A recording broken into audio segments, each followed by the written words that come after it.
Your response to you just find out that the Russian opposition leader passed away. What is your response? Well, in the middle of all of this problem with Russia invading Ukraine and our concern generally about democracy in Russia, too much of this, where people who oppose the government appear to be running into death or imprisonment. And you've got to raise a concern about that on behalf of the whole idea of democracy. And so as a general concern, as a specific concern, this is very worrying. And I hope that at the end of the day, we'll get to the bottom of what actually happened and transpired.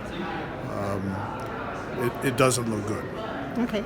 You're speaking later on this afternoon at the Atlantic Council. Can you give us a sense, will you be talking about this issue? As you mentioned, democracy is at stake, and the U.S. election, which is one of the largest elections in the year, is taking place.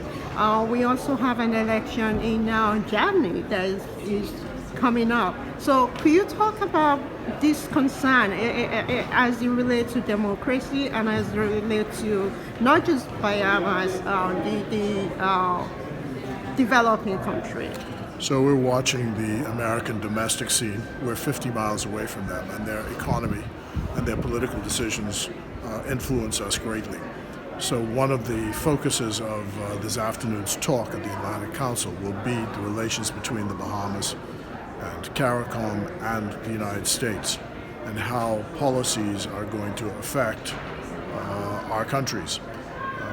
Democracy is important because it brings about results that are sometimes bizarre. Our own Prime Minister has made the point that climate change is existential for us, and the United States withdrew from the climate change agreements and now are back again. And our concern, all of our countries in the Caribbean, is, are you here to stay, or will the effects of democracy in the United States again mean a withdrawal from those agreements? And that is concerning. So we're here to raise that issue publicly and try and acclimate the public to the fact that when the United States makes decisions of any kind, it influences the region and the sub-region. Okay.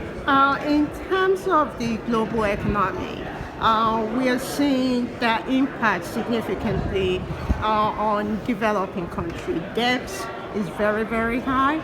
Could you talk about, is that something that you will also discuss this afternoon? Unless it comes up in the Q&A, but my main focus is to sensitize the American public to the effects of their public policy on the international scene, both in the region and in the sub-region, because that's job number one now, particularly with these elections coming up. Okay, thank you very much for talking to me. Thank you. Yeah.